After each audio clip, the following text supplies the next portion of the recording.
Magandang araw mga kaibigan. Pag-usapan natin ngayon ang ating Brave 18 Marines.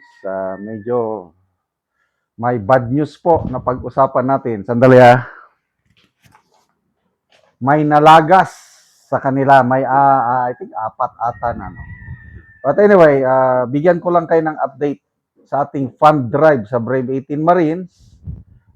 I think apat na beses na tayong nagpadala ng financial tulong sa kanila galing sa inyo. 370,000 na ang ating total na naipadala. And then, tuloy-tuloy lang ang pagdating ng voluntary donation sa GCash na pinakita ko. As of now, meron na tayong naipon na 45,000 pesos. So, yung mga gusto pang tumulong sa Brave, hindi na Brave 18, Brave 14 na lang. Dito po ang GCash number natin, 091690000997. Ito ko. Yan ang number. Mirna Sibog ang GCash number.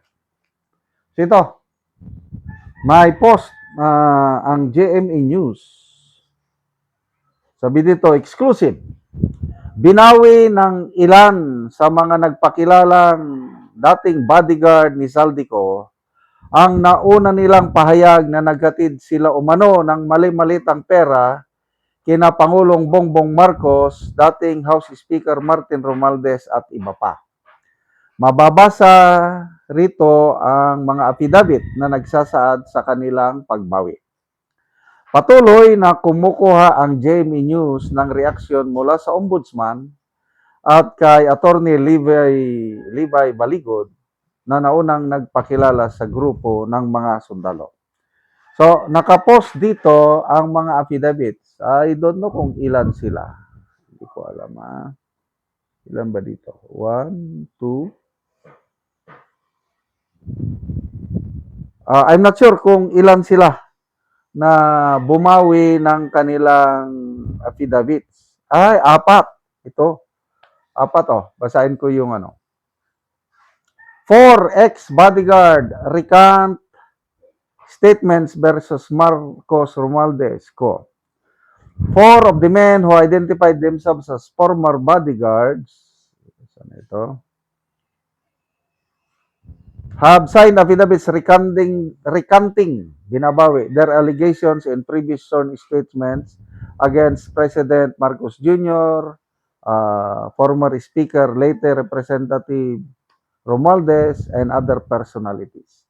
According to Umalis report sa 24 Oras, the four men said they were recanting their earlier statements, claiming that their previous allegations were not true. We just want to recount, sabi nila, we're taking back our previous statements. We just want to live quietly. We are facing cases and threats to our lives. The four didn't show their faces on camera citing threats to their lives. So, they presented separate newly executed affidavits and provided GMA News copies of videos showing the documents being notarized. The four men claim they signed the earlier joint affidavit because they have allegedly been promised financial assistance. There was a promise made, sabi nila, for financial assistance. For instance, they said we can afford not to work for 2 years. Then there would be security for our families, sabi nila. As what they were allegedly promised in exchange for, they replied, kapalit po sa ginawa na pina-joint affidavit kami. 3 of the men told GMA News they had signed affidavit submitted to the office of the Ombudsman. Anyway,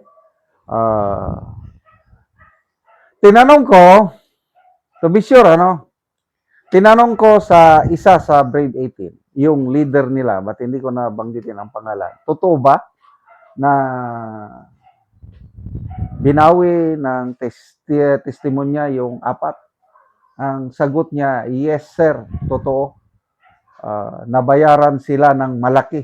Sabi ng nakausap ko, mag-press conference kami ni na Attorney Baligod mamaya. So, sa original na 18, 14 na lang ang naiwan.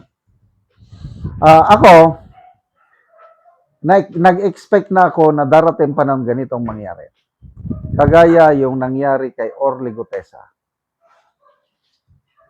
Very solid yung testimony ni Gutesa para sa akin. Believe ako sa kanyang mga payag. But then, di natin maiwasan pressure para sa pamilya. Binawi niya yung kanyang testimonya. At ngayon, hindi na siya nagpapakita. So, hindi na ako nabigla. Itong 4 na bumawi. Tao lamang sila. So, kung ano mang nangyari, sige na lang. But, yung pagbawi nila, nagsimula kay Gutesa, binawi niya. Itong 4, binawi. Anong ibig sabihin nun? Does that mean na wala talagang nangyaring bigay ng malita? Siguro, sa court of law, posible, excuse me, mababawasan na yung bigat ng ebidensya. Lalo na sa yung sabi ng ombudsman na magsasampa na siya ng kaso laban kay Romualdez na binanggit pa rin ng Pangulo sa SONA na malapit ng sampahan. Baka ito na ang isang dahilan na hindi na matutuloy yung kaso kasi nga binawi ng 4. So makita nyo, yung, I don't know, how do I call it, script. So, the more na magduda ako na hindi na matutuloy yung kaso kay Romualdez dahil sa pagbawi ng 4 na Marines nito. So, hintayin natin yung press conference ni Attorney Baligod. But anyway, sa gustong tumulong sa 14, ulitin ko, ito pa rin yung ating GCash number. 0916-9000-997. Mirna Sibog ang pangalan. Salamat mga kaibigan sa inyong pagsubaybay sa channel na ito. Nakakatulong kayo ng malaki sa tribong Talandig ng Bukidnon dahil ang sweldo natin sa channel na ito is pantulong sa tribo. Namimigay tayo ng libreng yero at pako para makapagpatayo sila ng mas maayos na tirahan. Panoorin nyo ang video na ito. Ning ipatindog nga balay ni Richel sa ganay nga taga sitio Kalapat, Tagbak. Mao kini ang usa ka balong tabang na mo og mao na ni ang yero nga among gitabang sa iyaha para makabalay siya.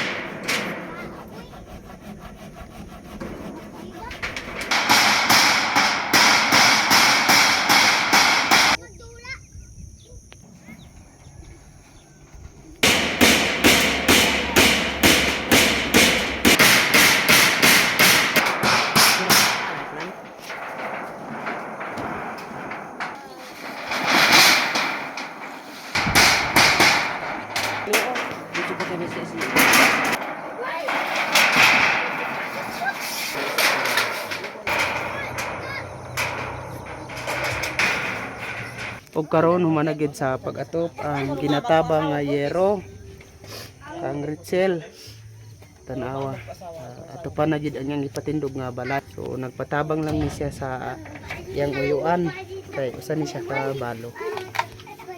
Unang-una, nagpasalamat ko sa Ginoo o sa nagtabang aning sin nga nakaatop na gid ko.